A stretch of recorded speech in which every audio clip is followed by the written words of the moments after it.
کو اپڈیٹ کریں خیبر پختونخوا سے، جہاں پر قیامت صغریٰ کا منظر ہے۔ بنیر میں کلاؤڈ برس ہوا، لینڈ سلائیڈنگ اور سیلابی ریلوں نے بڑے پیمانے پر تباہی مچا دی ہے۔ پیر بابا اور گرد و نواح میں سیلاب سے جاں بحق افراد کی تعداد 57 ہو گئی ہے۔ تحصیل گدیزی میں 120 سے زائد لاشیں برآمد ہو چکی ہیں۔ تحصیل ڈگر سے 15 لاشیں برآمد ہوئی۔ بچوں، خواتین سمیت 100 افراد کو ریسکیو کیا گیا۔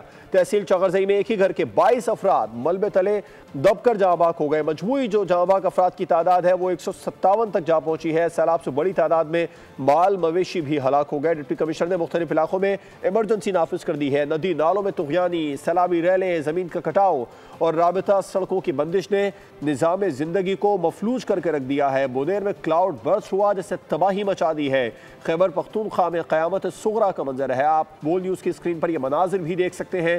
پیر بابا، گرد و نواح میں سیلاب سے جاں بحق افراد کی تعداد 157 ہو چکی ہے۔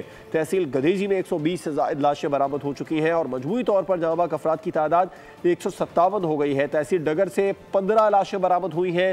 بچوں، خواتین سمیت 100 افراد کو ریسکیو بھی کیا گیا ہے۔ ریسکیو کے کام جاری ہے۔ وہاں پر خیبر پختونخوا حکومت کا جو ریسکیو ہیلی کاپٹر ہے وہ بھی کریش ہو گیا ہے۔ تحصیل چغرزئی میں بھی ایک ہی گھر کے 22 افراد ملبے تلے دب کر جاں بحق ہوئے ہیں۔ کلائمیٹ چینج کے اثرات پاکستان میں بھرپور طریقے سے نمایاں ہو رہے ہیں اور دنیا بھر میں سب سے زیادہ متاثر ہونے والا ملک پاکستان ہے، جس کی تباہی کے مناظر بھی آپ دیکھ سکتے ہیں۔ خیبر پختونخوا، اس سے پہلے گلگت بلتستان میں جو کچھ ہوا وہ بھی سب نے دیکھا، اور اب خیبر پختونخوا میں تقریباً 157 افراد جاں بحق ہو چکے ہیں۔ کلاؤڈ برس ہوا بنیر میں، جس کے بعد وہاں پر لینڈ سلائیڈنگ، پھر سیلابی ریلیں بڑے پیمانے پر تباہی مچا دی ہے۔ تحصیل گدیزی میں 120 سے زائد لاشیں برآمد ہو چکی ہیں۔ مختلف جو اضلاع ہیں وہاں سے بھی صورتحال بنیر اور اس کے گرد و نواح سے کچھ اچھی نہیں آ رہی ہے۔ صورتحال یہی ہے کہ سیلابی ریلیں گزر رہے ہیں، اعلانات کیے جا رہے ہیں۔ وہاں پر جو اضلاع ہے جہاں پر سیلابی ریلیں پہنچنے کی امید ہے، اس وقت ہمارے نمائندے چار سدہ سے علی اکبر ہمارے ساتھ موجود ہیں، ان سے بات کر لیتے ہیں۔ علی اکبر، آپ کیا رپورٹ کریں گے؟ صورتحال کیا ہے مجموعی طور پر بھی اور خصوصاً چار سدہ میں؟ جی بالکل، اس وقت پوری خیبر پختونخوا کے جو شمالی علاقہ جات ہے وہ سیلاب کے لپیٹ میں ہے۔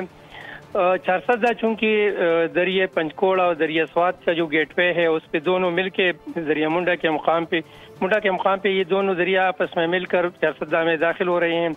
تو چار سدہ جو اے سی صاحب وقاص افریدی، انہوں نے بتایا کہ چار سدہ میں اس وقت پانی میں انتہائی بہاؤ کا اضافہ ہو چکا ہے، اور ابھی منڈا کے مقام پر چار سدہ میں جو سیلاب کا بہاؤ ہے وہ 1,11,000 کیوسک تک پہنچ چکا ہے۔ جو دوپہر کے ٹائم یہی صورتحال 85-80 ہزار کے لگ بھگ تھا۔ چونکہ سوات اور دیر جو علاقے ہیں دور افتادہ علاقے ہیں، تو وہاں کا جو سیلاب ہے وہ تھوڑی دیر سے چار سدہ میں داخل ہوتی ہے، تو مرغزار اور سوات کے دیگر علاقوں میں جو انتہائی اونچے درجے کے کلاؤڈ برسٹ ہوئے تھے، سیلاب آیا تھا، تو وہ ابھی چار سدہ میں داخل ہو رہا ہے اور چار سدہ کی آبادی کو متاثر بھی کر سکتی ہیں۔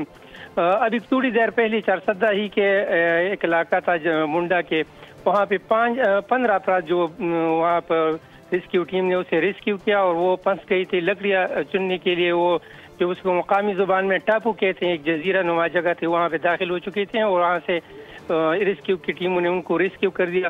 تو ابھی چار سدہ کو یہ سیلاب جو ہے وہ لپیٹ میں لے گا، لیکن چار سدہ کے جس طرح ڈپٹی کمشنر صاحب نے بھی بتایا اور اے سی صاحب بھی جو ابھی اس جگہ پہ موجود ہے اسپاٹ پہ، وقاص افریدی صاحب، انہوں نے بتایا کہ ہماری تیاریاں بالکل ہم نے طرح ریسکیو بھی کیا ہے، محفوظ مقامات پر بھی پہنچا دیا ہے، اور آگے جو سب کا ایشو آئے گا، کوئی نقصان ہوگا جانی، تو اس کے لیے ہم تیار ہیں، کوشش کریں گے کہ کم سے نقصان لوگ جو